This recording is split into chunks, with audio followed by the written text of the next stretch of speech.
Tonight on Global TV News Prime, Defense Minister rates Tinubu government 70% on security. In business, stakeholders in maritime warn Nigeria may lose economic opportunities due to lack of investments in some sectors. On the foreign scene, Secretary Rubio says ceasefire with Israel needed for talks to progress with Lebanon. And in sports tonight, France defender Konate set to leave Liverpool. Hello and a very warm welcome to all of our viewers in Nigeria and around the world to News Prime on Global Television, coming to you live from the nation's capital, Abuja. I'm Uyi Agmofegbe, reminding all of our viewers that we are on DSTV channel 365 and on Star Times channel 276. Tonight, let's begin by telling you Defense Minister Christopher Musa has scored the Tinubu administration 65 to 70% on security performance. He said terrorism has been drastically reduced to isolated kidnapping incidents as a wave of school abductions across several states continues to be a big challenge for the nation. The minister also framed kidnapping largely as a societal crisis rather than a security failure, pointing to the breakdown of family structure as the root cause.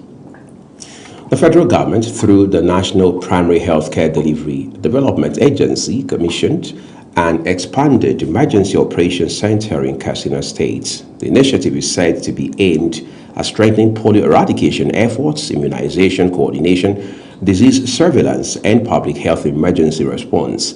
The upgraded facility, delivered with support from the National Primary Healthcare Development Agency, the Gates Foundation, and eHealth Africa, is expected to enhance Katsina State's capacity in primary healthcare delivery and emergency preparedness.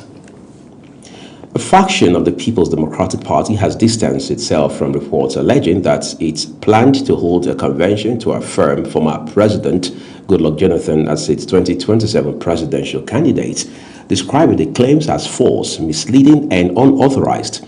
PDP National Publicity Secretary Jungundo Muhammad, in a statement, also called on security agencies to investigate the source of the reports and prosecute those behind what the party has described as an attempt to create political tension and disrepute within the polity. The Federal Capital Territory Administration has warned owners of event centers, hotels, and other public buildings in Abuja against permitting illegal organizations to use their facilities, saying violators risk losing their property titles. The warning was contained in a statement issued by the Senior Special Assistant on Public Communications and Social Media to FCT Minister Larry Olayinka. The statement further said that land allocations within the Federal Capital Territory are strictly for lawful purposes, noting that sanctions would be imposed on defaulters. President Bola Tinubu has commissioned the newly constructed Bola Tinubu Complex at the Federal Medical Center in Abuja. The commissioning is part of efforts to strengthen healthcare delivery and expand access to specialist medical services in the country. Ubong Usoro has more. The two-story healthcare facility is designed to provide integrated specialist and VIP medical services, featuring 8 consulting rooms, twin theater suites, ENT and ophthalmology departments, a fully equipped laboratory and pharmacy, as well as 9 VIP wards and 4 general wards. The complex also includes a coffee lounge, staff lounge, a dedicated private and VIP clinic aimed at serving dignitaries and private patients,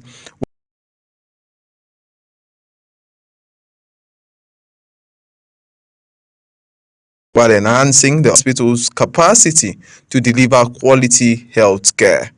Representing President Bola Tinubu at the commissioning ceremony, the medical director of the Federal Medical Center Abuja, Professor Saad Ahmed, said the facility shows the administration's commitment to improving healthcare infrastructure and expanding access to quality medical services for Nigerians.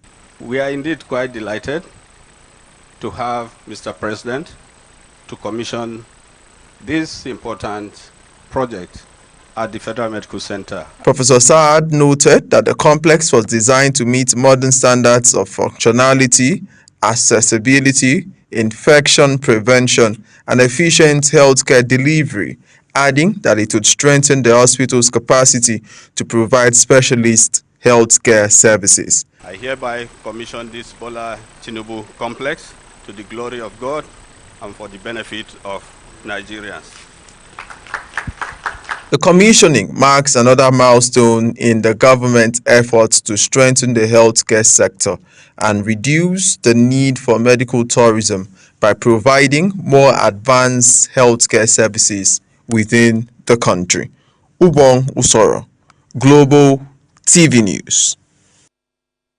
Well, thank you, Ubong. Let's turn to other stories now. The Nigerian Correctional Service has dismissed as false and misleading reports that an inmate at the Medium Security Custodial Center in Kuje, Abuja, was robbed of personal valuables worth over 120 million naira during a routine search operation at the facility.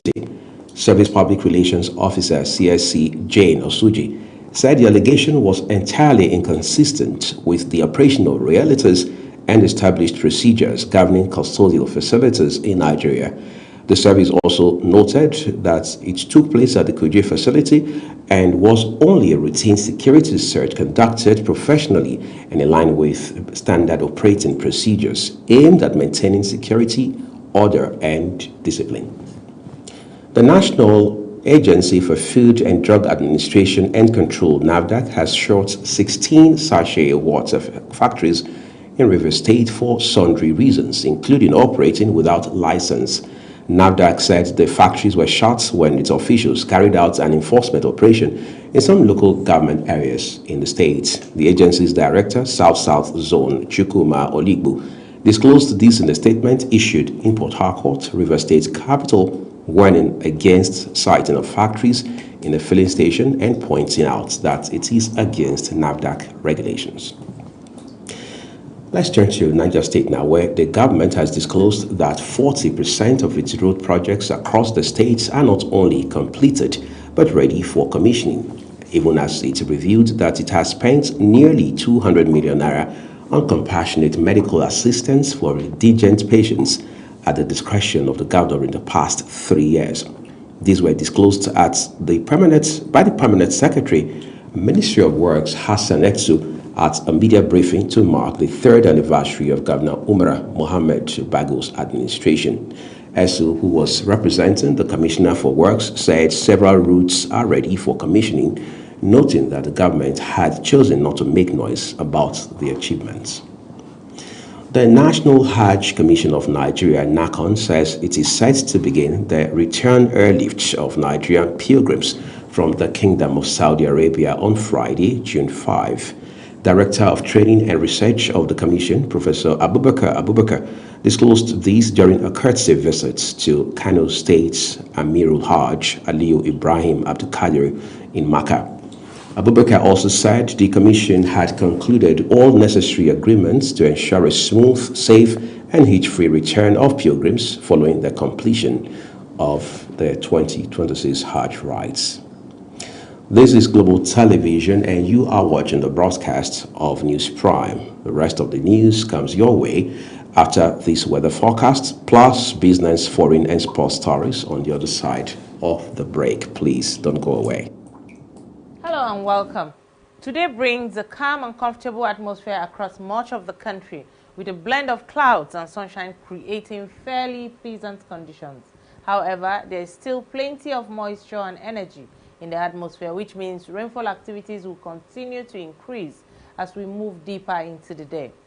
At the moment, we're tracking developing storm systems around Maiduguri and part of Plateau axis. These systems are expected to intensify overnight and may spark early morning thunderstorms across western parts of the Federal Capital Territory, Niger, Kwara, and parts of Kogi and Kwara states.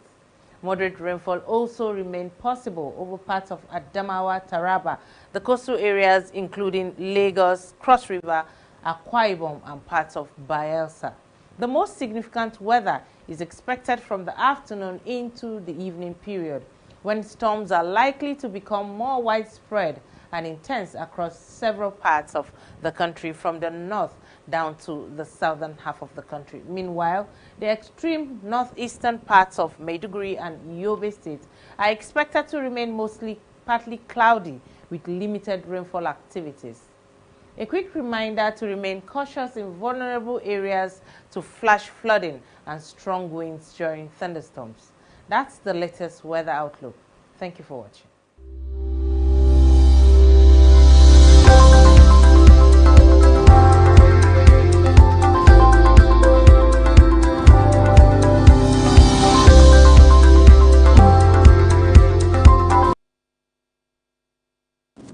Well, thank you so very much for staying with us here on News Prime tonight. The second part of this news broadcast now returns with business, where President Bola Tinubu has commissioned a high-capacity compressed natural gas daughter booster station in Jai District, Abuja. The facility is designed to boost access to cleaner and more affordable transportation fuel. Ubong Usoro has details for us. State-of-art facility located on Ameyo Adedovo Street in Jai is one of the largest CNG refueling and vehicle conversion centers in the Federal Capital Territory. Equipped with a 1,000 standard cubic meters per hour compressor, a 3,200 standard cubic meters cassette storage system, and multiple tube skids, the station is expected to significantly improve the supply of compressed natural gas to motorists and commercial transport operators. The station features 4 dispensers with dual nozzles and has the capacity to refuel between 900 and 1,000 cars and tricycles daily, as well as up to 50 trucks and buses. A vehicle conversion workshop within the facility and SON certified cylinders, enabling the conversion of up to 20 vehicles and 25 tricycles every day. Speaking at the commissioning, President Bola Tinubu, represented by the Minister of State for Gas, Ekberikpe Ekpo, said the project is a major step towards cleaner energy, lower transportation costs, and improved energy security for Nigerians. With the federal government Decade of Gas initiative, which was launched to position natural gas as a catalyst for Nigeria's industrialization, energy security, transportation, transformation, and economic diversification. The project is part of ongoing efforts by federal government to expand the use of natural gas as an alternative fuel and reduce dependence on petrol. The commissioning of the CNG booster station is expected to create jobs, encourage investment in clean energy infrastructure, and support the nation's transition to a more sustainable transportation system. Ubong Usoro, Global TV News. The federal government and the Federal Mortgage Bank of Nigeria, FMBN, have signed a 10 billion naira memorandum of understanding aimed at expanding access to affordable housing finance for federal civil servants through mortgage supports, home renovation loans, rent assistance, and incremental housing development. The initiative follows the federal government's approval of a 10 billion naira FMBN-funded housing loan scheme for workers, viewed as one of the more direct interventions targeted at improving worker welfare amid the present economic realities. Speaking during a strategic meeting, Managing Director and Chief Executive Officer of the bank, Shehu Osidi, said the latest collaboration is designed to improve affordability as well as expand access to housing finance for workers. As Nigeria intensifies efforts to diversify its economy through Blue Economy Initiative, stakeholders in the maritime sector have warned that the country may continue to lose vast economic opportunities unless urgent investments are made in power development, maritime security, and port efficiency. This formed the thrust of discussions at the second International Conference on Maritime Trade and Transport 2026, organized by Global Maritime Academy in Ugeli South local government area of Delta State at the Petroleum Training Institute Conference Center, Efuru. Speaking at the conference themed the Nigerian maritime sector, harnessing the potentials, challenges, and future trends, President of the Chartered Institute of Logistics and Transport, Nigeria, Dr. Boboye Oyeyemi, lamented that despite Nigeria's strategic coastal advantage and numerous seaports, the nation has yet to attain the status of a true maritime power. India has turned to Nigeria and other African countries for soybean imports after soaring domestic prices forced Indian traders to cancel soy meal export contracts for the first time since 2021.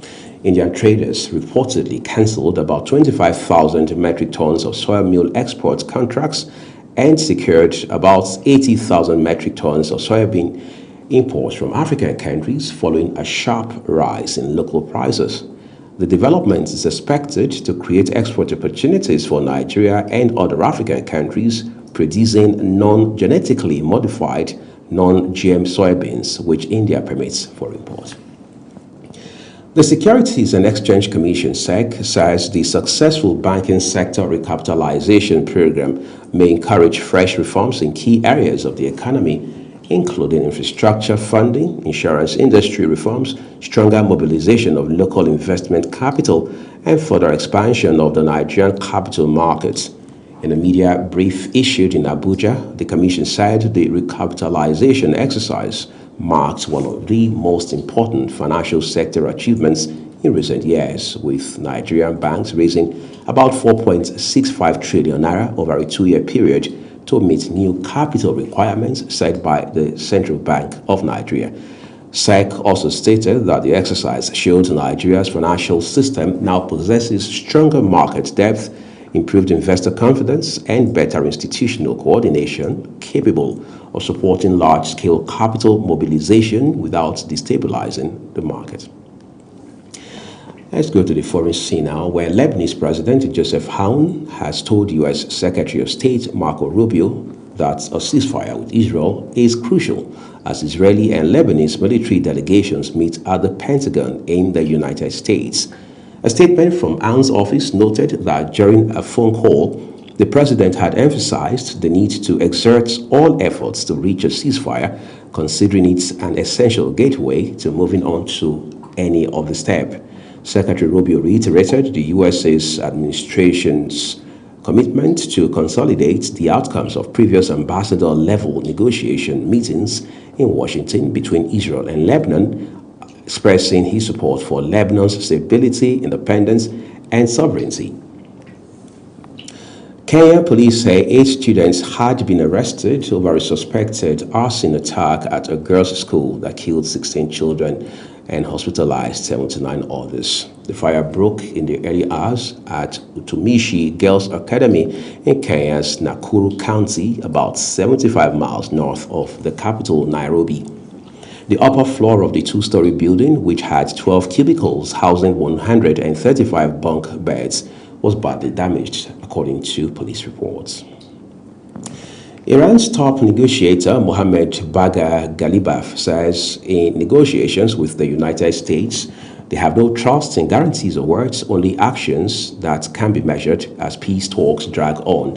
White House sources say the U.S. and Iran reached an agreement on a deal to extend the ceasefire for 60 days to allow for formal negotiations, but President Trump, they say, has yet to sign off on it. Let's go bring you some excitement now from the world of sports. Nigeria's para-powerlifting team has returned home to a heroic reception after an impressive outing at the 2026 African Open Para-Powerlifting Championship in Algeria, where Team Nigeria secured 49 medals to finish second overall on the continent. The athletes were welcomed in Abuja by sports stakeholders and enthusiast Kingsley Awodi, who rewarded medal winners with cash incentives while charging the team to sustain the momentum ahead of the Commonwealth Games in Glasgow. Our sports correspondent, Nietie Patrick, has details for us. Fresh from a dominant campaign in Ora, Algeria, Nigeria's powerlifting team arrived in Abuja with heads held high and medals proudly displayed after a remarkable performance at the 2026 African Open Para-Powerlifting Championship. For 4 days, Nigeria's lifters battled Africa's best and finished with an outstanding haul of 32 golds, 12 silver, and 5 bronze medals, ending the competition second overall behind Egypt.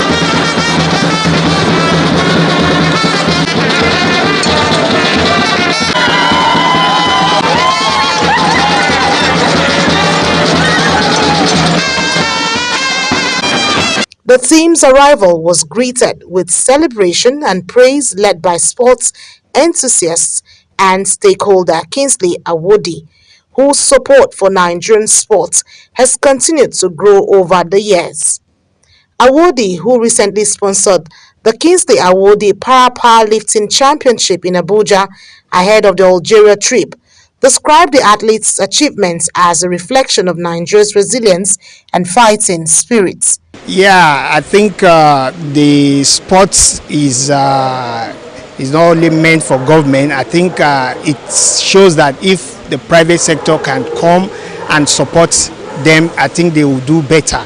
And I hope with this that they've done, and with this short period of preparation, and we've seen the way they perform, I believe other private sector will. To further motivate the athletes ahead of future international engagements, Awodi announced cash rewards of 1.5 million naira for every gold medalist, 1 million naira for silver medalists, and 500,000 naira for bronze medal winners. The focus now shifts to preparations for the Commonwealth Games in Glasgow, with reigning world champion and team captain Folashade Oluwafemi Ayo expressing confidence in the team's readiness. You need to be able to deliver. Yes, like this common tournament we just came back from is qualifying for the Paralympic game, because without this very one, there's no way we are qualified. And out of it, we are still preparing for the Commonwealth game, which I believe with your support and prayers and by the grace of God, we are coming back with a good medal there. Technical Director Raul Ishako says the team will immediately return to camp to correct identified lapses and improve performances before Glasgow. Actually, Nigerian para-powerlifting are giving us, making us proud. We have confidence in them. Anytime, they are like soldiers. Anytime you call them, they are ready. And that is what is giving us confidence. And with the performance that was showcased there, even with some kind of challenges we face from the other countries or from the officials. With renewed confidence, financial support, and continental success already secured, Nigeria's powerlifters are now setting their sights on another strong outing on the global stage. Anieti Patrick, Global TV News. Many thanks to you, Nitya Patrick. That was, again, the team putting Nigeria on the map for all the right reasons. As still talking sports tonight, Rafael Nadal has revealed the extraordinary physical toll behind his legendary tennis career, admitting he spent years competing through serious injuries in order to stay at the top of the sport. Nadal said playing with specialist insoles allowed him to continue competing, but also created further complications across his body. France defender Ibrahima Konate is set to leave Liverpool when his contract expires next month after failing to agree a new deal. That's according to multiple reports in the British media. The 27-year-old centre-back, who has spent 5 years on Merseyside since joining from Leipzig, suggested last month that he was close to an agreement with the club. However, the report said that the two parties could not settle on the financial aspects of the deal. Tonight, let's end News Prime with a look at some of our big stories. Defense Minister Christopher Musa has scored the Tinubu administration between 65 and 70% on security performance. And business, as Nigeria intensifies efforts to diversify its economy through the Blue Economy Initiative. Stakeholders in the maritime sector have warned that the country may continue to lose vast economic opportunities unless urgent investments are made in power development, maritime security, as well as port efficiency. On the foreign scene, Lebanese President Joseph Aoun has told U.S. Secretary of State Marco Rubio that a ceasefire with Israel is crucial as Israeli and Lebanese military delegations meet at the Pentagon. And finally, in sports tonight, we told you France defender Ibrahima Konate is set to leave Liverpool when his contract expires next month after failing to agree a new deal, and that's according to multiple reports in the British media. And that's it here on News Prime. And just to remind you that Global Television is on DSTV channel 365 as well as on Star Times channel 276. We encourage you to follow us across all social media platforms using @GlobalTVNG as well as other handles as you now see on your screen. On behalf of my colleagues who have made this news broadcast possible, I am Uyi Agumofwegbe, just saying to you, have a good weekend ahead of you.